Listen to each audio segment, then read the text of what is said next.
안녕하세요. 매일 새로운 사연을 전하는 읽어주는 사연 라디오입니다. 구독과 좋아요, 많은 공유 부탁드립니다. 오늘의 사연 시작하겠습니다. 안녕하세요. 올 가을에 결혼을 앞두고 있던 20대 후반의 여성입니다. 이제 파혼했으니 얘랑은커녕 남자친구도 아니고 사실 확 마음 같아선 그 XX라고 부르고 싶은데 그래도 편의상 일단은 남자친구라고 칭하겠습니다. 제가 오늘 이렇게 제 이야기를 하게 된 건 그 남자친구라는 작자가 보낸 문자 한 통에 애써 잊으려고 했던 지난 일들이 갑자기 주마등처럼 스쳐 지나갔거든요. 그러면서 갑자기 우라가 치밀고 열이 확 오르는 게 어디에라도 털어놓지 않으면 안 되겠대요. 그래서 이렇게 제 이야기를 한번 해보려고 하니 가벼운 마음으로 들어주시면 감사하겠습니다. 남자친구하고는 좋은 오빠 동생으로 지내다가 2년 전 연인 사이로 발전하게 되었어요. 사실 7살이란 나이 차이가 마음에 걸렸는데 가까운 친구가 동갑내기 연인하고 연애하며 지지고 볶고 싸우는 꼴을 보고 있으니 차라리 나이 차이가 나는 남자를 만나면 저를 좀 이해해주고 품어주지 않을까 하는 생각을 갖게 되었거든요. 그리고 남자친구는 사실 예전부터 줄곧 저에게 좋아한다고 들이대던 상황이었으니 제가 마음을 바꿔먹기가 무섭게 바로 연애를 시작하게 되었죠. 연애를 시작하고 얼마 지나지 않았을 때부터 남자친구는 저희 부모님을 뵙고 싶어 했어요. 제가 저희 부모님하고 사이가 워낙 좋다 보니 자기도 저희 부모님한테 하루빨리 눈도장을 찍고 소위 사윗감으로 인정받아 한가족처럼 어울리고 싶다면서요. 그런데 제가 저희 부모님을 빨리 보여드리지 않았더니 그때부턴 일방적으로 선물 공세를 시작하더라고요. 어른들한테 좋다는 값비싼 과일에 소고기에 영양제에 그리고 말이 나왔으니 말이지만 제 주변 친구들은 제가 이런 이야기를 할 때면 저더러 남자친구가 돈이 많은가 보다 너 진짜 좋은 남자 만났다. 부러워들 하대요. 그리고 그 부러워하는 친구들만 놓고 말하자면 저도 뭐랄까 남들이 저를 부러워하니 그 기분이 나쁘지는 않았죠. 하지만 한편으론 솔직히 배부른 소리처럼 들릴지도 모르겠지만 그 선물들이 얼마나 부담스러웠는지 몰라요. 저는 그때만 하더라도 결혼에 대한 확신도 없었고 선물이라는 게 어떻게 일방적으로 받고만 있을 수는 없잖아요? 오는 게 있으니 가는 것도 있어야 하니까요. 그래서 몇 번은 저희 부모님도 받은 만큼 돌려보내시긴 했는데 사실 남자친구 쪽이랑 저희 쪽이랑 비교를 하자면 남자친구 쪽은 훨씬 경제적으로 여유가 있었거든요. 듣자 하니 아버님이 일찍이 사고로 돌아가시면서 보험금이 많이 나왔대요. 그리고 그 보험금으로 어머님이 전통찻집 겸 주점을 하셨는데 그게 소위 대박이 났다고요. 하지만 저희 쪽은 지극히 평범했어요. 공직 생활을 하시는 아버지와 전업주부이신 어머니. 남한테 아쉬운 소리를 해가며 사는 건 아니었지만 그렇다고 백화점을 내 집 드나들듯 할 것도 아니었지요. 그래서 남자친구한테 선물 같은 건 보내지 말라고 했어요. 그랬더니 얼마나 서운해하던지. 그리고 그 일로 저희 부모님이 마음이 좀 그러셨나 봐요. 하루는 식사라도 한번 같이 하게 집으로 부르라고 하셨거든요. 그래서 남자친구에게 그 이야기를 하니 너무 좋아하는 거예요. 저희 부모님한테 이참에 점수도 따고 눈도장 한번 제대로 찍어놔야겠다면서요. 그리고는 그 이야기가 나오고 한 달쯤 지나 마침 아버지 생신이기도 해서 남자친구를 불렀습니다. 평소에도 아버지 생신 때는 어머니가 신경을 많이 쓰시는데 이번엔 제 남자친구도 온다 하니 어머니가 특히나 신경을 쓰셨더라고요. 아버지도 상다리가 버티고 있는 게 용하다며 농담을 하실 정도로 말이죠. 그리고 그날의 만남을 계기로 남자친구는 종종 저희 집에 오기 시작했습니다. 저나 저희 부모님이 불러서가 아니라 어떻게 알았는지 자기가 저희 아버지한테 먼저 연락을 해서는 장인어른 해가며 목욕탕에 가자, 낚시하러 가자. 그리고 그런 남자친구를 저희 아버지께선 참아내치지는 못하시는 눈치셨어요. 사실 저희 아버지가 언젠가부터 가끔 아들이 있었으면 좋았겠다 그런 말씀을 하셨거든요. 딸은 엄마랑 같이 쇼핑도 다니고 미용실도 다니고 친구처럼 지내는데 당신은 그렇게 할 사람이 없어서 서운하다 하시면서 말이죠. 뭐 딸하고도 할 수 있는 거 아니냐 하는 사람들도 있겠지만 저는 아버지의 취미생활인 등산이나 바둑 같은 데는 영 흥미가 없기도 했고 자식 입장에서도 어머니랑 하는 일이라고 아버지랑도 다 할 수 있는 것도 아니잖아요? 그래서 먼저 나서서 아버지한테 살갑게 굴어주는 남자친구한테 고맙더라고요. 그런데 그렇게 한 두어 달쯤 지났을 땐가 아버지가 말씀하시길 결혼하면 네가 고생 좀 하겠다 그러시는 거예요. 그래서 왜요 하니까 같이 다녀보니까 사람이 의욕은 넘치는데 뭘 하나 딱 부러지게 못한다고요. 눈치가 없는 건지 아니면 집에서 오냐오냐 자란 건지. 그리고 아버지가 그렇게만 말씀하셨는데 솔직히 무슨 말씀을 하시는 건지 딱 알겠더라고요. 예를 들면 식당에 가잖아요. 그럼 자기가 뭐가 필요하면 사람을 불러서 말을 하면 되는데 그런 걸 못하고 두리번 저쪽에서 먼저 눈치만 채주길 기다리는 타입이에요. 그리고 이건 제 오해일 수도 있지만 몸을 엄청 사려요. 언젠가 한 번은 길을 걸어가는데 앞서가던 폐지 줍는 할머니께서 넘어지셨거든요. 그래서 얼른 쫓아가서 같이 주워드리려는데 남자친구가 하지 말라면서 옷에 뭐 묻는다고 그러는데 그땐 좀 정이 떨어지대요. 그런데 나중에 말하길 내리막길인데다가 제가 구두를 신고 있어서 걱정돼서 잡은 거라길래 내가 너무 나쁘게만 생각을 하나 싶어서 더는 말을 안 했죠.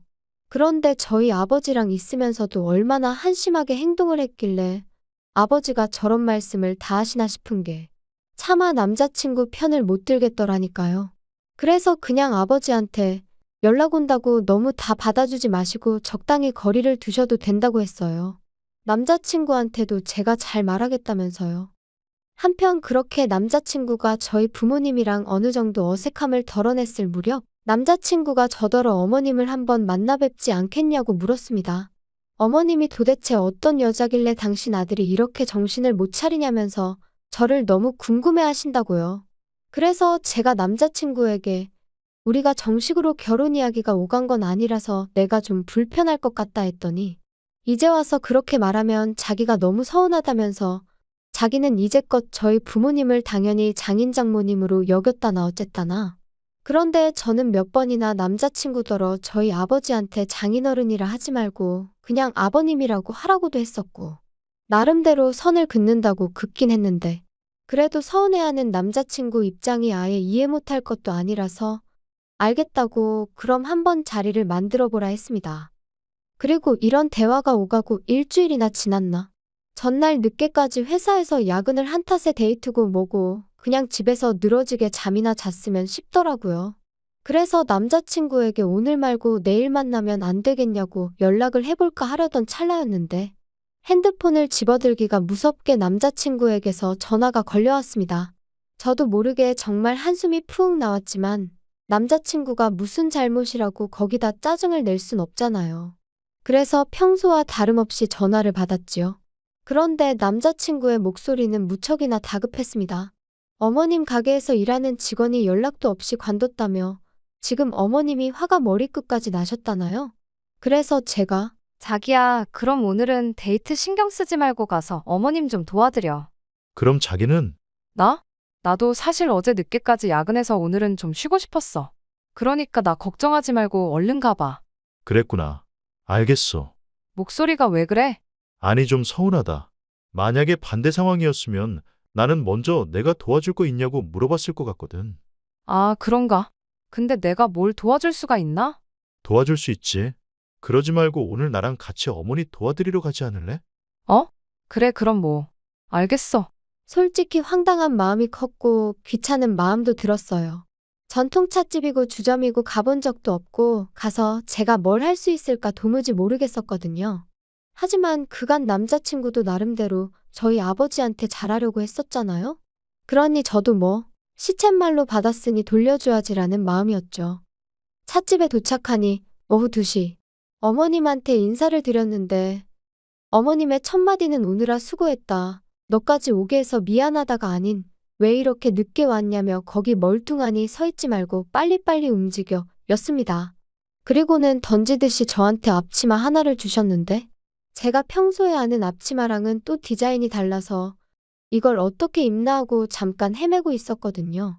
그랬더니 확 낚아채 가시면서 이런 것도 못하니? 그러시는데 정신이 하나도 없는 거예요. 그리고 그때부터 주문 들어오면 하나씩 다 서빙을 해야 되는데 그나마도 또 자식의 손님들이 연세가 있으시다 보니 매번 무릎 꿇고 한 잔씩 올려드려야 되는 그뿐인가요? 정말 열받았던 건 전통차다 보니까 같이 드시라고 한과를 내드리더라고요.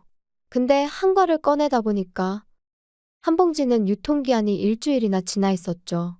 그래서 제가 그거 말고 세 봉지를 뜯어서 손님들한테 내갔거든요. 그랬더니 어머님이 제 등짝을 때리시면서 일주일 지난 거 먹어도 여지껏 탈났다는 사람 하나 없었다면서 네 멋대로 하지 말라고 소리를 치시대요. 그런데 제가 이런 수모를 겪는 동안 남자친구는 내내 카운터에 서 있기만 했어요. 어머님이 카운터는 믿을 만한 사람이 있어야 할 거 아니냐며 남자친구더러 서 있으라 하긴 했지만 제 생각엔 그래도 남자친구가 요령껏 일을 도와줄 수도 있는 거고 막말로 제가 물 한 모금 못 마시고 이리저리 불려다니는 걸 봤으면 어머님한테 가서 너무 그러지 마시라고 한마디 정도는 해줄 수 있는 거 아닌가요? 그런데 그런 말도 하나 없이 카운터에 서서 핸드폰 하다가 돈 받고 그러는데 너무 얄미워 죽겠더라니까요. 그래도 어찌저찌 장사는 했고 그날은 다행히 주점은 쉰다고 해서 8시쯤 가게에서 나왔어요. 점심도 대충 먹고 나왔던지라 저녁을 먹으러 갔는데 너무 허기가 지더라고요. 그런데 어머님이 제 의사와는 상관없이 짜장면 세 그릇을 시키셨지요. 좀 황당했지만 일단 뭐 짜장면이라도 빨리 먹고 싶은 생각밖에 없었습니다. 그래서 열심히 먹고 있으니 어머님 말씀이 너는 피죽도 못 얻어먹고 다닌 것처럼 생겨서는 먹는 건 어지간히 먹는구나. 네? 너같이만 먹으면 부엌 살림 거덜나는 건 시간 문제겠다. 순간 말 그대로 입맛이 뚝 떨어지는 게. 그래서 바로 젓가락 내려놓고 더는 안 먹었어요. 그랬더니 어머님이 너는 내가 웃자고 농담 좀 한 걸 가지고 어른 앞에서 그렇게 기분 나쁜 티를 내냐? 어디 가서 그러면 가정교육도 못 받았다고 욕먹어. 순간 울컥하는데 주변에 사람들도 많고 그래서 아무 말도 안 하고 네 한마디만 했습니다. 그런데 그게 끝이 아니었어요. 어느덧 어머님하고 남자친구도 식사가 끝나서 자리에서 일어나 식당 밖으로 나왔는데 어머님이 그래 내일은 1시까지 와라 그러시곤 뒤도 안 돌아보고 먼저 가시더라고요. 어이가 없어서 남자친구한테 방금 어머님이 하신 말씀이 무슨 소리냐고 나 내일은 못 간다 했습니다. 그랬더니 남자친구가 그럼 곤란하다면서 어머님이 제가 일을 싹싹하니 너무 잘한다고 마음에 들어 하셨다나요? 그러면서 하루 더 나와서 어머님한테 눈도장 좀 제대로 찍어봐 하는데 기도 안 찬다는 게 이런 건가 싶었죠. 그리고 이튿날, 전날 말 그대로 생고생을 한 덕분에 자고 일어났는데도 정말 온몸이 천근만근이었어요. 게다가 어찌나 피곤했는지 핸드폰을 보니까 어느덧 2시더라고요. 부모님은 도대체 뭘 했길래 이렇게 맥을 못 추냐 하시고. 그런데 그때 남자친구에게 전화가 걸려왔습니다. 그래서 받으니 대뜸 아니, 왜 이렇게 전화를 안 받아? 내가 지금 몇 번째 전화한 건 줄 알아? 전화했었어? 미안, 자느라 몰랐어. 왜? 너 오늘 어머니가 1시까지 오라고 한 거 기억 안 나? 뭐? 어제 못 간다고 했잖아. 참나, 야, 내가 와서 눈도장 좀 찍으라고 했지. 그런데 이러면 어떡해? 어머니 진짜 화나셨거든. 아니, 오빠가 도와드리면 되잖아. 나 피곤하니까 그만 얘기해. 야, 그러지 말고 빨리 튀어와서 죄송하다고 사과드리라니까. 가뜩이나 전날 개고생을 하고 수고했다 고생했다 고맙다 말 한마디 듣지도 못했는데 눈 뜨자마자 욕을 먹으니 저도 평소에 저답지 않게 말이 막 나가더라고요. 그래서 이후로는 남자친구한테 전화가 걸려오건 말건 핸드폰 무음으로 놓고 제 할 일 하면서 하루를 보냈습니다. 그리고 어느덧 저녁 식사를 마치고 방에 들어와 쉬고 있을 때였어요. 아버지께서 전화 좀 받아보라며 제 방으로 당신 핸드폰을 들고 오셨는데 맙소사 남자친구였지요. 미친 거 아니야? 내가 안 받으면 안 받는 줄 알면 되지. 왜 우리 아빠한테 전화를 해? 네가 먼저 내 전화를 피하니까 이러지. 나 너네 집 앞이야. 진짜 이 인간이 미쳤구나. 아직도 뭐가 문제인지 깨닫지를 못했구나 생각하니 진짜 울분이 솟구쳤어요. 그래서 한마디 따끔하게 해줄 생각으로 나가니 남자친구는 혼자가 아니었습니다. 어머님도 계셨거든요. 야, 너는 내 말이 웃음니? 네? 갑자기 그게 무슨 말씀이신지. 내가 너 오늘 1시까지 오라고 했어? 안 했어? 오빠한테 못 간다고 했어요. 오빠가 말씀 안 드리던가요. 야, 너 내 아들 핑계 대지 마. 내가 나오라고 했으면 그냥 나오는 거야. 무슨 말씀을 하시는 거예요? 제가 어머님 가게에서 일하는 사람도 아니고 왜 어머님이 나오랜다고 나오고 그래야 되나요? 말이 나왔으니 말이지만 어제도 좋아서 간 거 아니에요. 남자친구가 부탁을 하니 나간 거지. 한마디로 호의로 나간 거지. 어머님이 이래라 저래라 하실 게 아니라고요. 아주 되바라졌네 이제 보니까. 너 가정교육을 어떻게 받았길래 이러니? 가정교육이요? 그러는 어머님은 가정교육을 어떻게 받고 잘하셨길래 저한테 이러세요? 야, 너 미쳤어? 너 지금 말하는 게 그게 뭐야? 엄마 잠깐 차에 계세요. 제가 알아듣게 따끔하게 이야기할게요. 잠시만요. 저 어제 일한 거 돈 주세요. 야, 내가 너 가르치면서 일하느라 2배는 힘들었어. 돈은 무슨? 그러자 남자친구가 어머님을 잡아 끌어 차에 태웠고 저는 지금 이 상황을 어떻게 해야 하나 분해서 심장이 터질 것 같더라고요. 그리고 남자친구가 또다시 저더러 야, 너 진짜 왜 이래? 너 나랑 결혼 안 할 거야? 결혼 같은 소리 하네. 안 해. 저런 어머님하고 한 가족이 된다고 상상만 해도 소름이 끼친다. 말이 심한 거 아니야? 너 이거 다 신부 수업이라고 생각하면 못 견딜 것도 아니야. 막말로 어머니 돌아가시고 나면 이거 다 우리 재산 되는 건데. 우리 재산? 일은 나만 죽어라 하고 재산은 다 오빠가 갖는 거겠지. 하나를 보면 열을 안 댔어. 어제 일해보니까 오빠랑 결혼하면 내 앞날이 얼마나 시궁창 같을지 불보듯 뻔하더라. 안 해. 결혼이고 뭐고 안 할 거니까 다시는 연락도 하지 말고 찾아오지 마. 하지만 이튿날 남자친구는 제가 전화를 받지 않으니 또다시 저희 아버지에게 전화를 걸었던 모양이에요. 하지만 저희 아버지는 이미 제가 상황을 말씀드려 제가 남자친구랑 헤어졌다는 사실을 알고 계셨기에 그런 남자친구에게 더는 제가 원하지 않으니 이런 식으로 연락하지 말라고 하셨답니다. 제가 있었으니 너와 나의 관계가 있었던 거지. 제가 없으면 우린 남남인 거다 하시면서 실제로 두 사람의 통화도 제가 들어봤는데 아버지께서 다정하지만 단호하게 딱 잘라 말씀하셨더라고요.